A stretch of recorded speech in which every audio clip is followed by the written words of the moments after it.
క్రీస్తునందు ప్రియమైనటువంటి దేవుని బిడ్డలారా, ఎంతమంది బాప్తీసం తీసుకున్నారు, ఎంతమంది తీసుకోలేదు, ఎంతమంది తీసుకోవాలనుకుంటున్నారు, అసలు బాప్తీసం ఎందుకు తీసుకోవాలి, దేనికి తీసుకోవాలి, తీసుకుంటే ఏమి, తీసుకోకపోతే ఏమి అనేది ఈ యొక్క దినం మన వాక్యాన్ని వినబోతున్నాం.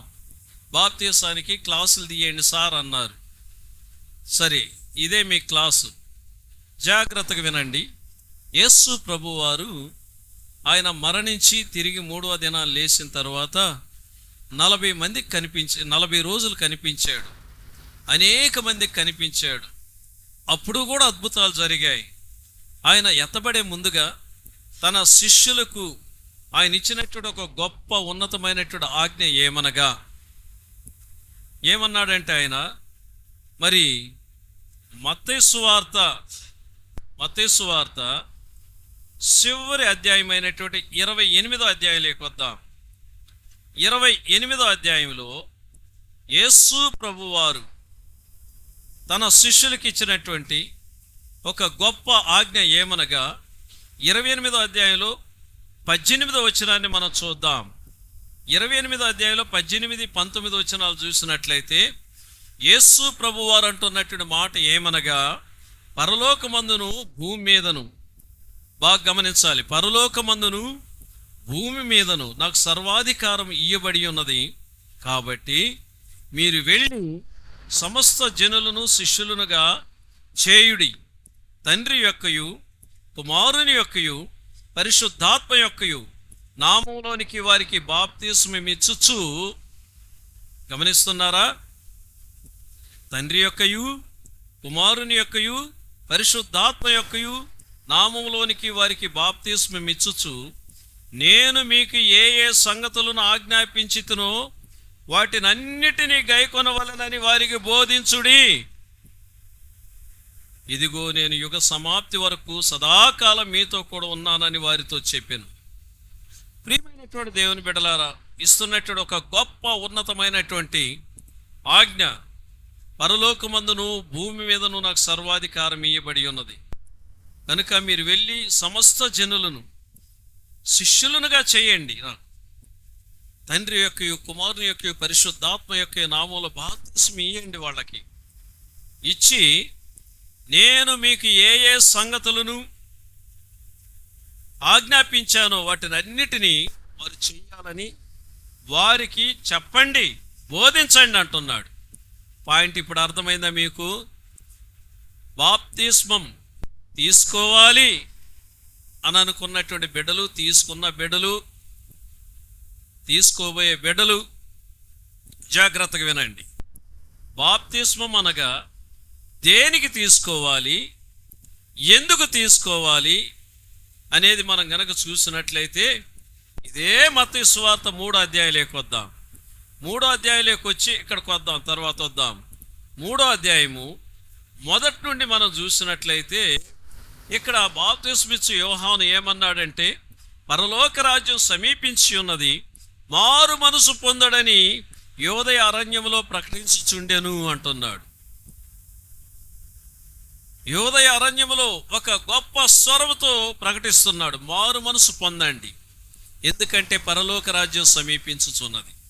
పరలోక రాజ్యం సమీపిస్తుంది అంటే, పరలోక రాజ్యంలో మనం ప్రవేశించాలి అంటే మారు మనసు పొందాలి. మారు మనసు పొందావన్న దానికి గుర్తేంటి? నీ పాపాలను ఒప్పుకొని మారు మనసు పొంది తండ్రి కుమార పరిశుద్ధాత్మ నామములో బాప్తిసం పొందాలి. కానీ యోహాను కాలములో అలా కాదు. ఎవరెవరైతే వారి పాపాలను వారు ఒప్పుకొని ఆయన దగ్గరకు వస్తున్నారో వారందరికీ బాప్తిసం ఇచ్చాడు ఆయన. కనుక చూడండి, దేవుని యొక్క వాక్యాలు 6వ వచనాన్ని ఒక్కసారి మనం చూద్దాం. మత్తయి సువార్త 3వ అధ్యాయం 6వ వచనాన్ని, తమ పాపములు ఒప్పుకొనుచు యొర్దాను నదిలో అతని చేత బాప్తిస్మం పొందుచుండిరి. అక్కడ ఉన్నటువంటి యెరూషలేము వారును యోదయ వారందరూ, యొర్దాను నదీ ప్రాంతంలో వారందరూ అతని యొద్దకు వచ్చి, యెరూషలేము వారు, యోదయ వారు, యోర్దాను నది ప్రాంతంలో యందు ఆ ప్రాంతాలలో నివాసం చేసే వారందరూ కూడా వారు తమ పాపములు ఒప్పుకొనుచు యోర్దాను నదిలో అతని చేత బాప్తిస్మం పొందారు. వీళ్ళు బాప్తిస్మం పొందడం చూసి పరిసయ్యులు సద్దూకయ్యులు కూడా వచ్చారు. పరిసయ్యులు సద్దూకయ్యులు ఎలాంటి వాళ్ళంటే స్వనీతిని కోరేవాళ్ళు. మేమే నీతివంతులము, మేమే పరిశుద్ధులం, మేము మోషే ధర్మశాస్త్రాన్ని అనుసరించే వాళ్ళం, మాకు ధర్మశాస్త్రం బాగా తెలుసు, లేఖనాలు బహుగా ఎరుగుదు, మేము ఎరిగినట్లుగా ఇతరులు ఎరగరు కనుక మేము సొంత వీధులలో మేము కనపడితే వంగి నమస్కారం చేయాలి, మమ్మల్ని గౌరవించాలి అనే మనస్తత్వం కలిగినటువంటి వాళ్ళు. వీళ్ళకి ధర్మశాస్త్రం తెలుసనే అంటారు, కానీ దాంట్లో ఉన్న సత్యం వాళ్ళకి తెలియదు. బైబిల్ గ్రంథంలో బాప్తిస్మము అనే దాని గురించి మనం మాట్లాడుతున్నాం. దేనికి తీసుకోవాలి, ఏంటి, తీసుకుంటే ఎలా ఉండాలి, తీసుకోబోయే వాళ్ళు ఎలా ఉండాలి, ఎందుకు తీసుకోవాలి అని దాన్ని గురించి మాట్లాడితే నా సత్యం బయటకు వస్తుంది. అది తెలియకుండా మరి నేను బాప్తిస్మం తీసుకున్నానంటే దాని అర్థం ఏంది, నీకు తెలియలా. అదేవిధంగా వీళ్ళు మాకు అన్నీ తెలుసు అనే రకాలు వీళ్ళు. ఎవరు? పరిసయ్యులు సద్దూకయ్యులు. కనుక వీళ్ళు బాప్తిస్మం తీసుకునేదానికి వీళ్ళు వచ్చినప్పుడు ఇక్కడ జరిగిన సన్నివేశం చూడండి. పరిసయ్యులలోను సద్దూకయ్యులలోను అనేకులు బాప్తిస్మం పొందవచ్చుట చూసి 7వ వచనంలో, సర్ప సంతానమా, రాబో ఉగ్రతను తప్పించుకొనుటకు మీకు బుద్ధి చెప్పిన వాడెవడు? యోహాను అంటున్నాడు వాళ్ళని చూసి, సర్ప సంతానమా. సర్పం యొక్క గుణగణం ఎలా ఉంటుంది? మొదటి గుణగణం మనం చూసినట్లయితే అది పెట్టినటువంటి పిల్లలని అదే తినేస్తుంది. అవునా కాదా? వాటిల్లో తప్పించుకొని వెళ్ళినటువంటివే అవి పెరిగి పెద్దయ్యేది. సర్పం యొక్క గుణగణం పగ తీర్చుకోవటం. సర్పం యొక్క గుణగణం ఎలాంటిదంటే అది చక్కగా నడవదు, అది వంకల్ టింకర్లుగా నడుస్తుంది. అది ఏదన్నా ఒక బండ అడ్డం వచ్చిందంటే బండ మీద ఎక్కి డైరెక్ట్గా వెళ్ళదు, అది అలా తిరిగి అలా వెళుతుందండి. సర్పం యొక్క గుణగణం చాలా భయంకరమైనది. తెలుసో తెలియకో దాని పక్కన పోతున్నా కూడా టక్కన కాటేసే గుణం కొన్నిటికుంటుంది. కొన్ని తోక తొక్కితే కొన్ని కరిసే గుణాలు ఉంటాయి. కొన్ని ఊరకనే బెదిరిపోయి వెళ్ళే పాములు కొన్ని ఉంటాయి, సర్పాలు. వాటిల్లో విషం ఉండేవి ఉంటాయి, విషం లేని ఉంటాయి, పలు విధాలుగా ఉంటాయి. సర్పం యొక్క గుణగణం చాలా క్రూరమైనటువంటి గుణగణం. అలాంటి వాళ్ళు మీరు అంటున్నాడు పరిసయ్యులను సద్దూకయ్యులను చూసి. అలాంటి వాళ్ళే, గమనించాలి, అలాంటి వాళ్ళే పరలోక రాజ్యం సమీపించుచున్నది, మారు మనసు పొందుడి అన్నటువంటి మాటను వాళ్ళు అంగీకరించి బాప్తిస్మం పొందేదానికి వచ్చారంటే ఎంత గొప్ప కార్యం. ఆలోచన చేయండి కొద్దిగా. అప్పుడు బాప్తిస్మంలో ఉన్నటువంటి ఒక నిగూఢమైనటువంటి సత్యం ఒకటి దాగి ఉంది. ఏంటంటే పాపములను ఒప్పుకొని, అదే మారు మనసు పొంది పాపములను ఒప్పుకొని బాప్తిస్మం తీసుకుంటే మనం రక్షింపబడతాం. నరకము నుండి, పాతాళము నుండి, దేవుని ఉగ్రత నుండి, న్యాయ తీర్పు నుండి మనం రక్షింపబడతాం అని వాళ్ళు గ్రహించారు. అప్పటికి యోహాను వాళ్ళకి బాప్తిస్మం ఇచ్చేదానికి ఇష్టముండో ఇష్టం లేకనో ఈ మాట ఎందుకు ఉపయోగించాడో నాకు కూడా తెలియలా. సర్ప సంతానమా, రాబో ఉగ్రతను తప్పించుకున్నట్టుకు మీకు బుద్ధి చెప్పిన వాడెవడు? అంటే ఒక ఉగ్రత రాబోతుంది భూలోకం మీదకి, మీకు బుద్ధి చెప్పింది ఎవరు? ఇవన్నీ వద్దు, మారు మనసుకు తగిన ఫలాలు ఫలించండి అన్నాడు. దాని అర్థం ఏంది? బాప్తిస్మం తీసుకుంటే చాలదు, ఈ నీళ్లల్లో వచ్చి మునిగితే సాలదు, మారు మనసు పొందావు అంటున్నావు కదా, దానికి తగిన ఫలం ఫలించు. మారు మనసు పొందితేనే నువ్వు బాప్తిస్మం తీసుకోవాలి. నువ్వు బాప్తిస్మం తీసుకున్న తర్వాత మారు మనసుకు తగిన ఫలాలు ఫలించాలి. నీలో ఆ గుణగణాలు కనపడాలి, నీలో ఆ కార్యాలు కనపడాలి. అవన్నీ లేకుండా నిన్ను తీసుకోమన్నది ఎవరు? ఎంతమంది ఉన్నారు ఇక్కడ పేర్లు ఇచ్చిన వాళ్ళు? చేతులు ఎత్తండి ఒకసారి. బాప్తిస్మానికి పేర్లు ఇచ్చినటువంటి వాళ్ళు, తమ్ముడు బాలు గట్టిగా ఎత్తయ్యా. తండ్రి చెప్తున్నాడు, గట్టిగా చెయ్యెత్తున ఆయన. అది తండ్రి అంటే నికరమైన తండ్రి. 1, 2, 3. మిగతా వాళ్ళు ఎక్కడ? బాప్తిస్మం పొందాలన్న వాళ్ళు పైన ఉన్నారా? ఆ రోజు వచ్చి తొట్లో దూకి పోండి రానటువంటి వాళ్ళు ఈరోజు ఈ వాక్యాన్ని అందరు చూడాలి. రాకపోయినా కూడా రానటువంటి బిడ్డలు ఈ వాక్యాన్ని చూసి తీర్మానం చేసుకోండి, బాప్తిస్మం తీసుకుందామా వద్దనేది. కనుక మారు మనసుకు తగిన ఫలాలు, ఆత్మానుసారమైనటువంటి ఫలాలు, ఆత్మ ఫలాలు ఏంటి అనేది మనం చూసినట్లయితే గలతీయులకు రాసిన పత్రిక 5వ అధ్యాయం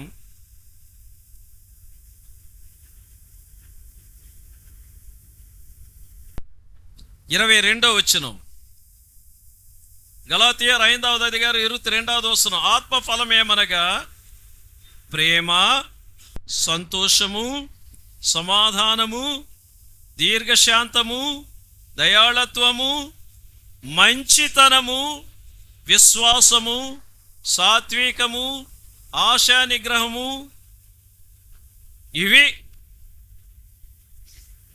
ఇవండి. ప్రేమ ఉందా? ప్రేమ కలిగి జీవించగలుగుతున్నామా? ప్రేమ అనేది ఉందా? ప్రియమైనటువంటి దేవుని బిడ్డ, నీ ప్రక్క వారిని చూస్తే ప్రేమ కలిగి జీవించగలుగుతున్నా? నీ ప్రేమను వారు చూడగలుగుతున్నారా? అసలు ప్రేమకి నాకు సంబంధమే లేదంటావా? సంతోషం దేనిని బట్టి సంతోషం? దేవుని వాక్యాన్ని బట్టి, నువ్వు చేసే ప్రార్థనను బట్టి. ప్రభు నాకు ఇచ్చిన ఈ కృప కొరకు వందనాలు, ఇదే నాకు సంతోషం. ప్రభు నాకు ఇచ్చిన సమాధానం కొరకు ఇదే నాకు సంతోషం. ప్రభు నాకు ఇచ్చిన మందిరం కొరకు, ప్రభు నాకు ఇచ్చిన మంచి దైవజనుని బట్టి నేను సంతోషపడుతున్నాను. ఆత్మల పట్ల భారం కలిగిన దైవజనుడు, మనలోని ప్రార్థనలు ఎత్తి పట్టుకునే దైవజనుడు ఉందా నీలో? పొందావా బాప్తిస్మం?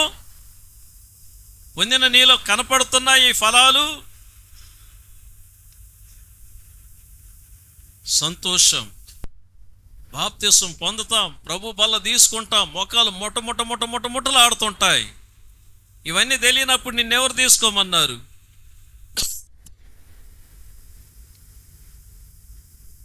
ప్రియమైనటువంటి దేవుని బిడ్డ, యూట్యూబ్లో వాక్యం చూస్తున్న నా చెల్లెమ్మ, నా తమ్ముడు, అయ్యా అమ్మా, మారు మనసుకు తగిన ఫలములు నీలో లేనట్లయితే దేవుడు నీకు ఇచ్చినటువంటి సందర్భాన్ని ఉపయోగించుకొని పోగొట్టుకున్న మారు మనసును మరలా తెచ్చుకో.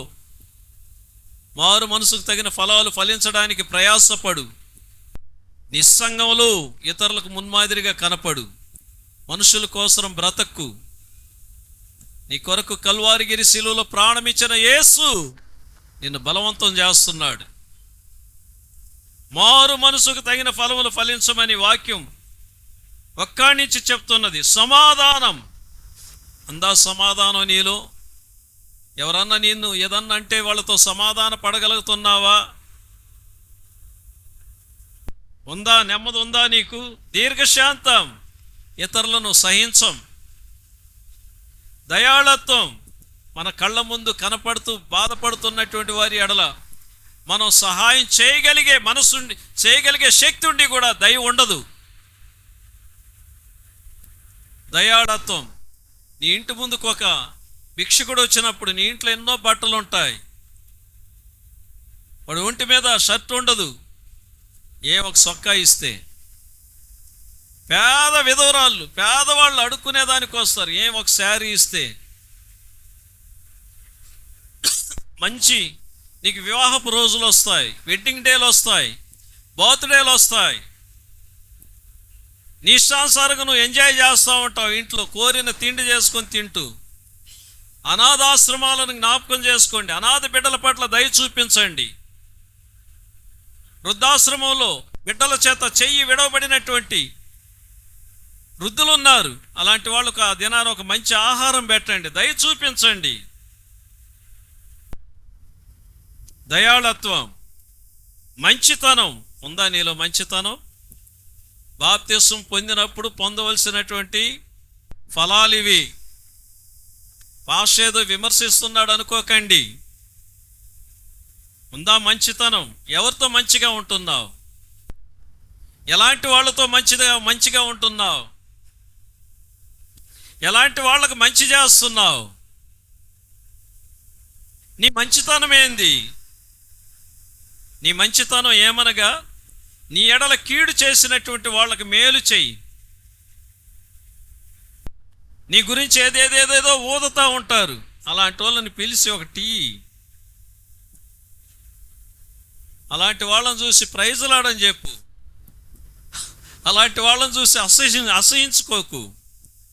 మారు మనసుకు తగిన ఫలం నీలో కనిపించినప్పుడు పరలోకమందున్న తండ్రి నిన్ను చూస్తూ నీ ఎడల ఆనందిస్తాడు, తగిన ఫలం ఆయన ఇస్తాడు. వీళ్ళు కాదండి. ఇప్పుడు నేను ఆరాధన జరిపిస్తాను, అందరు చేతులు తబడబడబడబడతారు, ఎగిరి పక్కన వాళ్ళ మీద కూడా దూకుతారు, అడిగితే అభిషేకం అంటారు. ఇట్లాంటివన్నీ నేను ఆనందించను. 1000 మంది వచ్చి సార్ నీ వాక్యం భలే ఉంది సార్ అన్నా నేను ఆనందించను. అది కాదు నా యొక్క గోల్. ఒక ఆత్మైన రక్షింపబడాలి, ఇది నా గోల్. ఒక హృదయంలోనన్నా వాక్యం క్రియ చెయ్యాలి. పాస్టర్ గారు ఆ రోజు వాక్యం వినినప్పుడు నా హృదయం కదిలించబడింది. ఫలాని అలవాటు మానుకున్నాను, ఫలాని కార్యాలు చేయటం వదిలిపెట్టాను, విరోధ భావాలు వదిలిపెట్టాను, పగలు ద్వేషాలు ఈర్ష్యలు వదిలిపెట్టానయ్యా, నా కొరకు ప్రార్థన చేయండి పాస్టర్ గారు. అది నాకు సంతోషంగాని, అబ్బా ఏ వాక్యం చెప్పాడు పాస్టర్ గారు ఈరోజు. వాటన్నిటికీ పాస్టర్ గారు మైలు రాయాల కదలడు,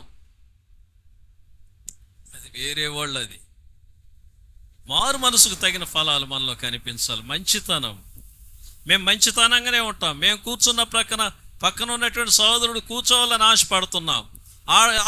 కానీ మా మంచితనాన్ని ఇతరులు ఎలా అనుకుంటారంటే, ఈ పాస్టర్ గారికి ఏం తెలియదు, ఈయనొక అనే మారు మనసు పొందావా? నువ్వు పొంది తీసుకున్నావు బాప్తిస్మం, పాపాలు ఒప్పుకొని తీసుకున్నావా బాప్తిస్మం? నీ పాపాలు ఒప్పుకోవటమే కదా, విడిచిపెట్టాలి. మారు మనసు పొంది బాప్తిస్మం తీసుకుంటేనే మారు మనసుకు తగిన ఫలాలు ఫలించగలుగుతారు. చూడండి ఇక్కడ ఇంకా మంచితనం, విశ్వాసం. నీ ప్రార్థన మీద విశ్వాసం ఉందా నీకు? దేవుడు నా పట్ల ఈ కార్యం చేస్తాడు. ప్రార్థన చేస్తాం గంటల తరబడి. ఈ ప్రార్థన చాలక ఎవరెవరు ఎక్కడెక్కడ సేవకులు ఉన్నారు ఎతికిలాడుకుంటా పోతూ ఉంటారు. ఎవరెవరు మన ఇళ్ళకు వస్తారు వాళ్ళ చేత ప్రార్థన చెప్పి వాళ్ళకి ఇస్తారు సందాలు. 500 ఇచ్చినా సార్ ఆ పాషకి, ఎప్పుడో ఒకసారి వచ్చిపోయేవాడికి 500. నీ కుటుంబాలను దర్శించేవాడికి, నీ బిడ్డలను ప్రార్థనలు ఎత్తి పట్టుకునేవాడికి, నీ మనోసంతానాన్ని ప్రార్థనలు ఎత్తి పట్టుకునేవాడికి,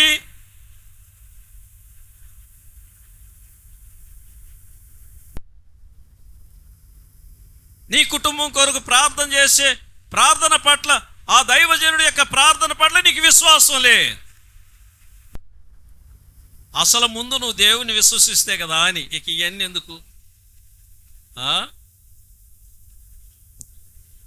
కనుక క్రీస్తునందు ప్రియమైన దేవుని బిడ్డ, ఉందా విశ్వాసం?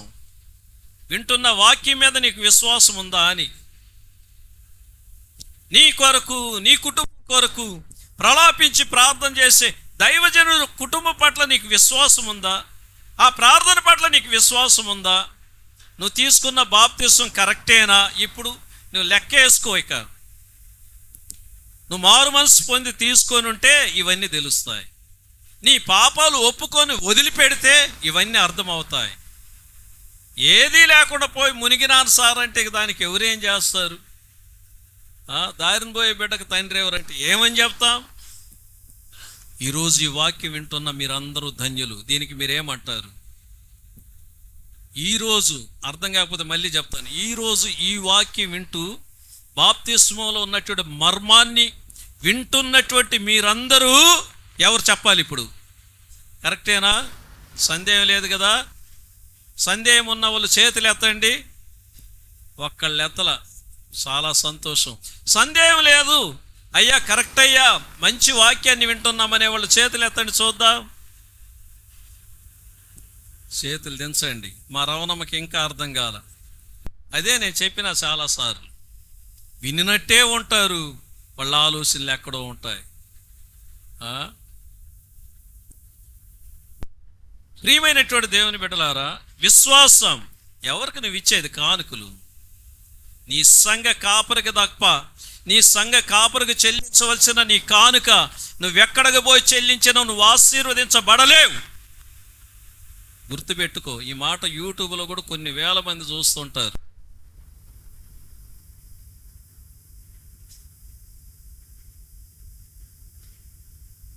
ఒక విశ్వాసిగా బ్రతుకు, సంఘానికి మంచి విశ్వాసిగా, ఇతరులకు మున్మాదిరిగా ఉండు. సాత్వికం. వాక్యం కొన్ని సందర్భాలలో నిన్ను గద్దిస్తూ మాట్లాడేటప్పుడు సాత్వికంతో వినరు. సాత్వికం ఉండదు. ఉందా సాత్వికం? ఇక్కడ పెళ్ళిళ్ళు అయినటువంటి బిడ్డలు, నా బిడ్డలు ఎంతమంది ఉన్నారు? చేతులు ఎత్తండి. కొత్తగా పెళ్ళిళ్ళు చేసుకున్న బిడ్డలు 1 2 3. రమ్య ఎత్తు చెయ్యి. కొత్తగా అంటే కొత్తగా 10 సంవత్సరాలు అయింది నీకు పెళ్ళి, మొన్ననే కదా? సరే, 20 సంవత్సరాల లోపల పెళ్ళిళ్ళు అయిన వాళ్ళు చేతులు ఎత్తండి. 20 సంవత్సరాల లోపల పెళ్ళి అయిన వాళ్ళు చెయ్యి ఎత్తండి చక్కగా. అవును, మనకు పెళ్ళి 20 సంవత్సరాలు దాటింది కదా, ఎత్తితే మళ్ళీ ఇంట్లో మనకు సమస్య అయిపోతుంది. 20 సంవత్సరాల లోపల, రైట్, ఓకే, చేయి దించండి. సరే, పెళ్ళిళ్ళైన వాళ్ళు అందరు చెయ్యెత్తండి. ఇప్పుడు స్త్రీలు పురుషులు అందరూ ఇప్పుడు ఎత్తదాం. పాస్టమ్మ నువ్వు నేను చెయ్యి. పెళ్ళిళ్ళైన వాళ్ళు అందరూ చేతులు దించండి. విజయ్ కుమార్ నువ్వు ఎందుకు ఎత్తలా చెయ్యి? నోట్లో ఏలేసుకునేటువంటి అర్థం అవుద్ది నీకు? అర్థం కాదు. ఇంకా కింద కూర్చుంటే ఇంకా భలే ఉండేది. 2 కాళ్ళు చాపుకొని నోట్లో ఏలేసుకొని వింటుంటారేం వాక్యం కదా? సరే, ఇప్పుడు పాయింట్కి వద్దాం. సాత్వికం. బాప్తీసం తీసుకున్న బిడ్డలే కదా, మారు మనసు పొందే తీసుకున్నారు కదా. ఈ సాత్వికం అనే పెళ్ళైన తర్వాత నీ అత్తగారి ఇంట్లో చూపిస్తున్నావా?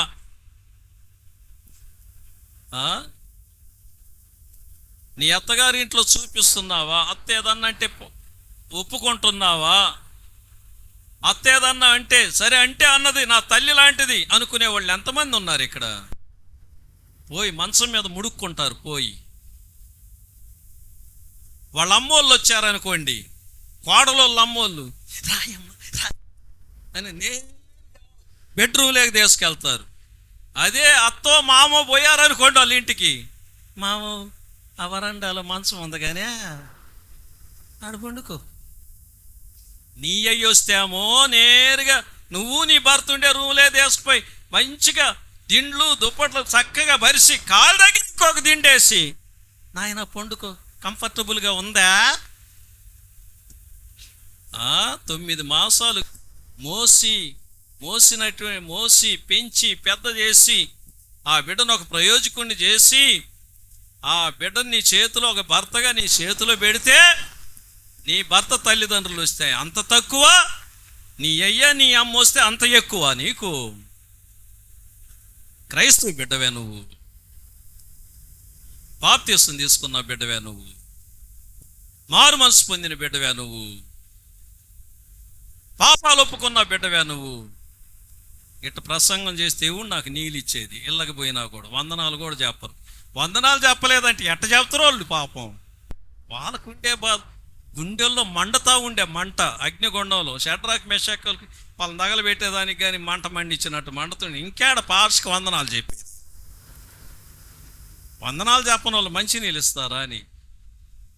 నువ్వు ఇచ్చినా సరే, ఈగిపోయినా సరే, నువ్వు నాకు వందనాలు చెప్పినా సరే, చెప్పకపోయినా సరే, ఇది సత్యం, ఇది నిప్పు. నిప్పును నిప్పుగా మనం అంగీకరిస్తేనే మనకు ఆశీర్వాదం. ఉందా నీలో సాత్వికం? ఏదైనా ఒక మాట అంటే పడుతున్నావా? పెద్దోళ్ళు ఒక మాట అంటే పడలేవా? చదువుకున్నావా నువ్వు? డిగ్రీ చదివినా, ఏం చదివినా? డిగ్రీనా ఇగ్రీనా? ఎందుకు ఇంత కఠినమైనటువంటి మాటలు అంటే పరిశుద్ధాత్మ దేవుడు నిన్ను హెచ్చరిస్తున్నాడు. మారు మనసుకు తగిన ఫలాలు నీలో కనపడకపోతే చాలా ఇబ్బంది పడతావు. సాత్వికం, ఆశా నిగ్రహం. ఆశలు ఉండకూడదు, ఆశలు లోకాశలు ఉండకూడదండి. నీ కుటుంబం బాగుండాలని ఆశపడటంలో తప్పులే, నీ భర్త బాగుండాలని ఆశపడటంలో తప్పులే, నిన్ను కన్నా నీ తల్లిదండ్రులు బాగుండాలని ఆశపడటంలో తప్పులే, నీ అత్తామామలు బాగుండాలని ఆశపడటంలో తప్పులే, నీ కాపురం ఈ సమాజంలో ఒక గౌరవమైన కుటుంబంగా ఉండాలని ఆశించడంలో తప్పులేదు. కానీ ఇతరులు పలాని విలువైన బట్టలు కట్టుకున్నారు, అలాంటి బట్టలు నేను కూడా కట్టుకుంటే బాగుండు. ఇతరులు పలాని బుట్టల కమ్మలు పెట్టుకొని ఉన్నారు, నేను కూడా పెట్టుకుంటే బాగుండు.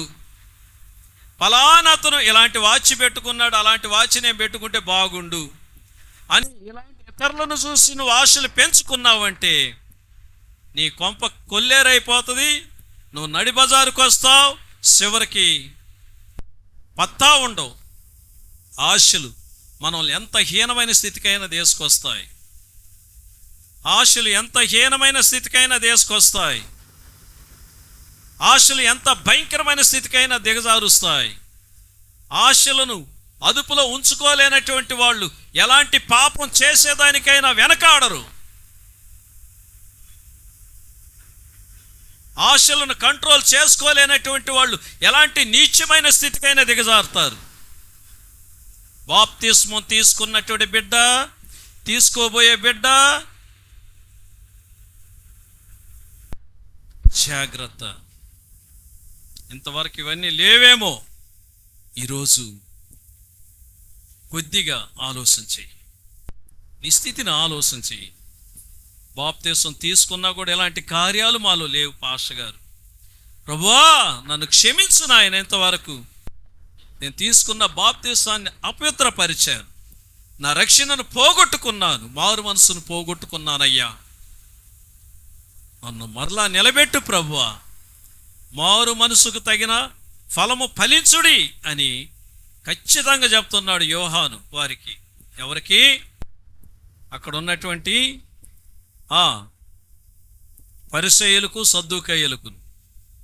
అంత మాత్రమే కాకుండా ప్రియమైన దేవుని బిడ్డలారా, నిజంగా ఇంకా ఈ బాప్తిస్మం సాలదు, ఇంకొక బాప్తిస్మం ఉందండి. 11వ వచనం చూడండి. 11వ వచనంలో మనం చూస్తే యేసు ప్రభు వస్తా ఉన్నాడు. యోహాను వీళ్ళందరికీ బాప్తిస్మం ఇస్తుంటే ఆయన కూడా వస్తున్నాడు యోహాను దగ్గర బాప్తిస్మం తీసుకోవడానికి. మత్తయి సువార్త 3వ అధ్యాయం 11వ వచనం. ఆయన ఏమంటున్నాడు? మీకు బాప్తిస్మం ఇచ్చుచున్నాను, మారు మనసు నిమిత్తము నేను నీళ్లలో మీకు బాప్తిస్మం ఇచ్చుచున్నాను. అయితే నా వెనుక వచ్చుచున్నవాడు నాకంటే శక్తివంతుడు, ఆయన చెప్పులు మోయుటకైనను నేను పాత్రుడను కాను. ఆయన పరిశుద్ధాత్మలోను అగ్నితోనూ మీకు బాప్తిస్మం ఇచ్చును. హల్లెలూయా, హల్లెలూయా, హల్లెలూయా. పరిశుద్ధాత్మలోను, పరిశుద్ధాత్మ శక్తి చేత బాప్తిస్మం పొందాలంట. పొందావా పరిశుద్ధాత్మని? ముందు పొందిన బాప్తిస్మానికే తాలు తగాదలేదు, ఇక మళ్ళీ పరిశుద్ధాత్మ అంటే అది ఎక్కడ సార్, అదే ఊరికి పోయి తీసుకోవాలి సార్ అని. కనుక ప్రియమైన దేవుని బిడ్డలారా, ఇది సత్యం. సంఘ పెద్దలైనటువంటి వారు ఈ రీతిగా ఉండాలి అని మేము చదివి చెప్తాం. క్రైస్తవ బిడ్డలమైనటువంటి మనం ఈ రీతిగా ఉండాలి. బాప్తిసం తీసుకున్న బిడ్డలు, తీసుకోబోయే బిడ్డలు ఈ రీతిగా ఉండండి. దేవుడు మీకు మంచి సంఘాన్ని ఇచ్చాడు, మంచి దైవజనుని ఇచ్చాడు,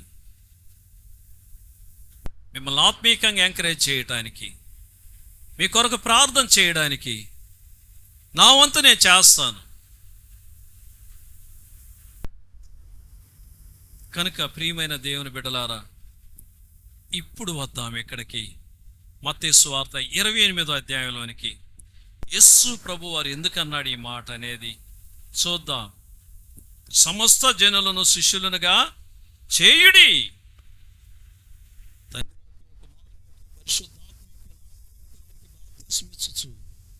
మీకు ఏ సంగతులను ఆజ్ఞాపించితునో వాటినన్నిటినీ గైకొనవలెనని వారికి బోధించుడి అని అంటున్నాడు.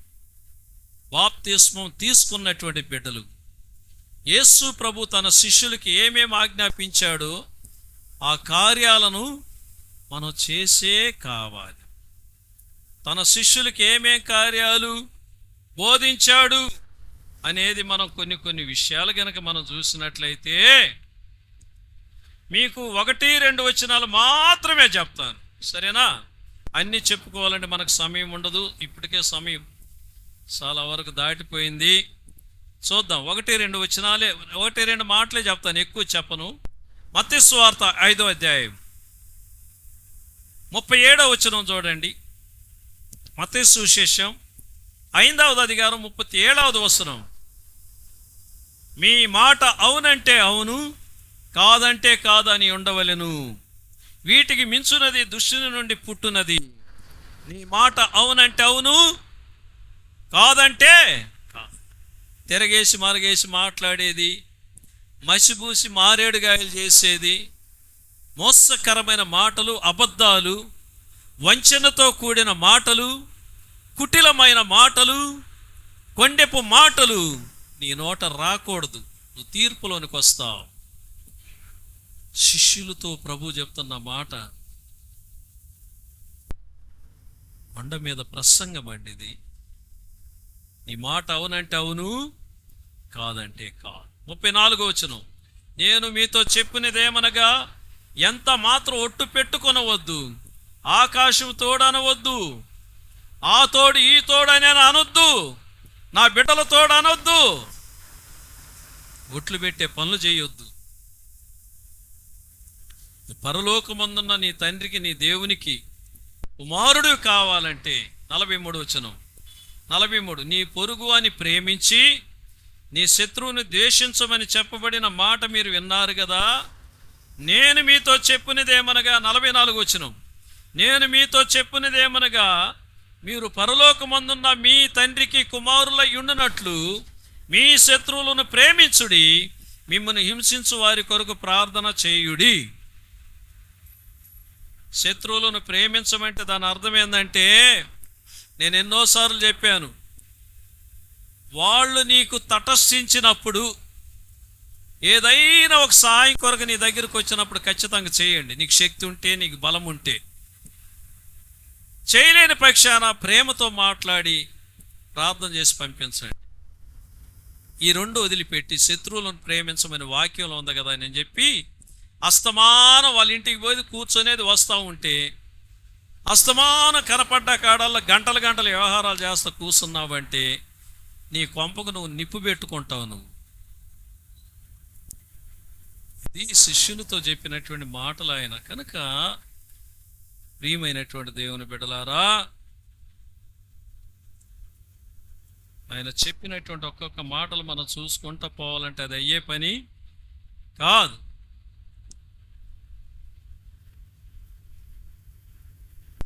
ఈ రీతిగా మనం జాగ్రత్తగా ఉండాలి. అందుకే సంఘము, దైవజనుడు, వాక్యము ఇవన్నీ ప్రభు మనకిచ్చాడు. నువ్వు ప్రభువుకు శిష్యుడుగా కావాలంటే నువ్వు వాక్యాన్ని వినాలి. అసలు బాప్తిస్మం తీసుకోవాలంటే ఒక కార్యాన్ని చెప్పి ముగిచ్చేస్తాను, సమయం అయిపోతుంది కనుక. ఏంది ఆ కార్యం అని అంటే అపోస్తుల కార్యములు 2వ అధ్యాయము 41వ వచనాన్ని చూద్దాం. అపోస్తుల కార్యములు 2వ అధ్యాయము 41వ వచనాన్ని చూడండి ఒకసారి. వాళ్ళందరూ బాప్తిస్మం ఎందుకు తీసుకున్నారు, ఎలా తీసుకున్నారు అనేది మనకు అర్థమవుతుందండి.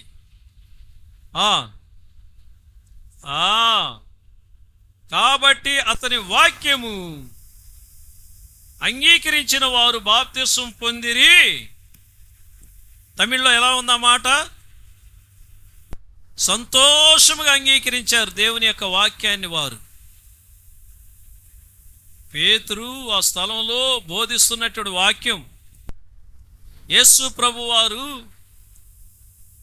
ఆరోహణమైన తర్వాత వీళ్ళు పరిశుద్ధాత్మ శక్తి చేత నింపబడి అదే పరిశుద్ధాత్మలో బాప్తిస్మం పొందడం. అపోస్తుల కార్యాలలో 2వ అధ్యాయంలో 4వ వచనం, 2వ అధ్యాయం నుండి మొదటి నుండి చదివితే అదే పరిశుద్ధాత్మతో బాప్తిస్మం పొంది అయిన తర్వాత ఈయన దేవుని యొక్క వాక్యాన్ని బోధించడం మొదలుపెట్టాడు పేతురు. ఈ సందర్భంలో వారందరూ కూడా వాక్యాన్ని అంగీకరించి వారు దేవుని యొక్క వాక్యాన్ని అంగీకరించి బాప్తిస్మం పొందారు. నువ్వు బాప్తిస్మం పొందాలంటే నువ్వు మొట్టమొదటిగా చేయాల్సిన పని ఏంది? వాక్యాన్ని అంగీకరించాలి. ఏదా వాక్యం? ఆయన నిన్ను హెచ్చరిస్తాడు. ఇతరులు ఉన్నట్లుగా నువ్వు ఉండకూడదు, నీ పితరుల వలె నువ్వు ఉండొద్దు. అదే పేతురు కూడా ఇక్కడ చెప్పాడు చూడండి. పేతురు ఇంకా ఎలా చెప్పాడు అనేది ఒక్కసారి మనం చూద్దాం. దేవుని యొక్క వాక్యాలు ఎక్కడే చూద్దాం. 37వ వచనం చూద్దాం. వారు ఈ మాట విని హృదయంలో నొచ్చుకొని దేవుని యొక్క వాక్యం యేసు క్రీస్తును సిలువ వేసిన విధానం, హింసించిన విధానం వారందరికి బోధించినప్పుడు మీరే ఈ పని చేశారు, నీ వాళ్ళు ఈ పని చేశారని ఆ జనాలకు బోధించినప్పుడు వాళ్ళు నొచ్చుకున్నారండి, నొచ్చుకున్నారు. పేతురు అంటున్నాడు 38వ వచనంలో, పేతురు మీరు మారు మనసు పొంది, వాళ్ళు 37వ వచనంలో అంటారు నొచ్చుకొని సహోదరులారా మేమేం చేయతుము, ఇప్పుడు మమ్మల్ని ఏం చేయమంటారయ్యా అని అడిగారు. దానికి పేతురు అంటున్నాడు మీరు మారు మనసు పొంది పాపక్షమాపణ నిమిత్తం ప్రతివాడు యేసుక్రీస్తు నామమున బాప్తిస్మం పొందుడి, అప్పుడు మీరు పరిశుద్ధాత్మను వరము పొందుదురు అని. శిష్యులకి యేసు ప్రభు చెప్పింది ఏంటి? తండ్రి యొక్కయు కుమారుని యొక్కయు పరిశుద్ధాత్మ యొక్క నామంలోని బాప్తిస్మం ఇవ్వమని. పేతురు ఇక్కడ ఏం చేస్తున్నాడు? యేసు ప్రభు యేసుక్రీస్తు నామంలో బాప్తిస్మం ఇస్తున్నాడు. ఎందుకు ఆ పని చేయాల్సి వచ్చిందంటే ఆయన నామాన్ని ప్రచురం చేయాలి గనుక దానిని బట్టి ఆయన ఆ విధంగా బాప్తిస్మం ఇచ్చాడు. కనుక వారిని హెచ్చరించినప్పుడు వాళ్ళు చేసినటువంటి పని ఏంటంటే ఇంకా 40వ వచనంలో చూస్తే ఇంకనూ అనేక విధములైన మాటలతో సాక్ష్యమిచ్చి మీరు మూర్ఖులకు ఈ తరం వారికి వేరై రక్షణ పొందుడని వారిని హెచ్చరించెను.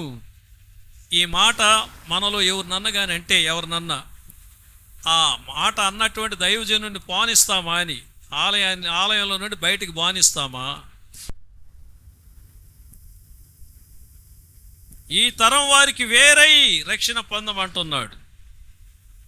దానికి ముందేమన్నాడు? మీరు మూర్ఖులకు,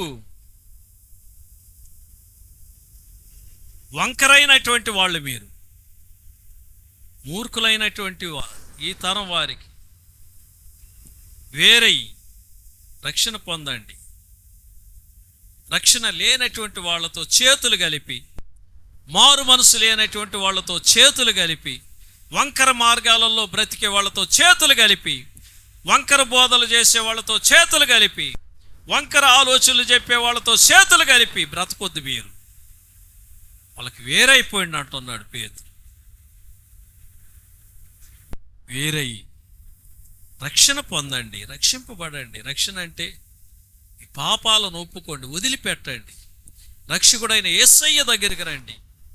నమ్మి బాప్తిస్వం పొందండి. యేసు నా పాపాల కొరకు కల్వారిగిరి శిలువలో ప్రాణమిచ్చాడు, రక్తం కార్చాడు, నా శిక్షను ఆయన భరించాడు అని పొందండి, రక్షణ పొందండి అన్నప్పుడు వారందరూ కూడా ఏం చేశారు? 41వ వచనంలో, కాబట్టి అతని వాక్యము అంగీకరించిన వారు బాప్తిస్వం పొందిరి.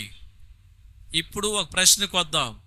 ఇక్కడ బాల్కన్యలో కూర్చున్నటువంటి వాళ్ళు, ఒక్కొక్క చెల్లెలు, ఒక్కొక్క అన్న, ఒక్కొక్క తమ్ముడైతేమి, ఇక్కడ కూర్చున్నటువంటి వాళ్ళు ఎంతమంది మీరు వాక్యాన్ని అంగీకరిస్తున్నారు? ఒక హెచ్చరికతో కూడిన వాక్యాన్ని, ఒక గద్దింపుతో కూడిన దేవుని మాటలను, పరిశుద్ధాత్మ దేవుడు నాతో మాట్లాడుతున్నాడని ఎంతమంది మీ మనస్సాక్షికి మీరు అంగీకరిస్తున్నారు? అంగీకరించలేదు గనుకనే ఉత్త బాప్తిసం పొందారే కానీ మారు మనసు లేదు, రక్షణ లేదు. నేతి బీరకాయ పేరున్నారా? నేతి బీరకాయ పేరున్నారా? విన్నారా లేదా? నేతి బీరకాయ పేరున్నారా? నేతి బీరకాయలు ఇప్పుడు వచ్చేది లేదు, అవి కనపడటంలే. చాలా టేస్ట్గా ఉంటాయి, చాలా బాగుంటాయి. ఎందుకంటే ఆ కాయల నిండా నెయ్యే. అవునా? అవునా ఏమ్మా ఎలిషమ్మ గారు? అవునా? నువ్వు ఎక్కడ లేవు, నీకే అర్థం కాదు నేనేం క్వశ్చన్ వేసింది. ఇట్లాంటి పనులు చేయొద్దు, వాక్యం వినండి జాగ్రత్తగా. పేరెత్తేసరికి అలర్ట్ అయిపోయి ఇట్టుంది. నా తల్లి, నా బంగారు తల్లి. నేతి బీరకాయ అంటే దాని పేరే కానీ నెయ్యి లేదు, దాంట్లో గియ్యి లేదు. ఆ రకంగా నువ్వు బాప్తిసం పొందావే కానీ నీలో మారు మనసు లేదు, రక్షణ లేదు. ఎందుకని లేదు సార్? వాక్యం అంగీకరించలేదు సార్. గద్దించి పరిశుద్ధాత్మ శక్తి చేత వాక్యం చెప్పే దైవజనుడు అంటే నీకు ఇష్టం లేదు సార్. అందుకే సమాధానం లేదు, అందుకే ప్రేమ లేదు, అందుకే మంచితనం లేదు, అందుకే దీర్ఘశాంతం లేదు, అందుకే సాత్వికము లేదు, అందుకే దయాళత్వము లేదు. వీరు ఏం చేశారు? వాక్యమును అంగీకరించిన వారు బాప్తిసం పొందిరి. ఆ దినమందు ఇంచుమించు 3000 మంది చేర్చబడిరి సంఘములో. హల్లెలూయా, హల్లెలూయా. నువ్వు నిజంగా పరిపూర్ణమైన మనసుతో ఈ వాక్యం నాకే ఈరోజు అయ్యా అమ్మా వినాలి, ఈరోజు ఈ వాక్యం నాకే, నా దేవుడు నాతో మాట్లాడాడు, నా ప్రభు నాతో మాట్లాడాడు, నా యేసయ్య నాతో మాట్లాడాడు. ఆ నరకము నుండి, ఆ తీర్పు నుండి, ఆ భయంకరమైనటువంటి అగ్నిలో నుండి నేను రక్షింపబడాలి, తప్పించుకోవాలని నా దేవుడు నాకు మేల్కొలుపుతున్నాడు, నన్ను మేల్కొలుపుతున్నాడు అని నువ్వు గనక ఈ రోజు కానీ గ్రహించి ఈ వాక్యాన్ని కానీ అంగీకరిస్తే నీ అంతటి ధన్యుడు, నీ అంతటి ధన్యురాలు ఈ లోకంలో ఎవరు లేరు.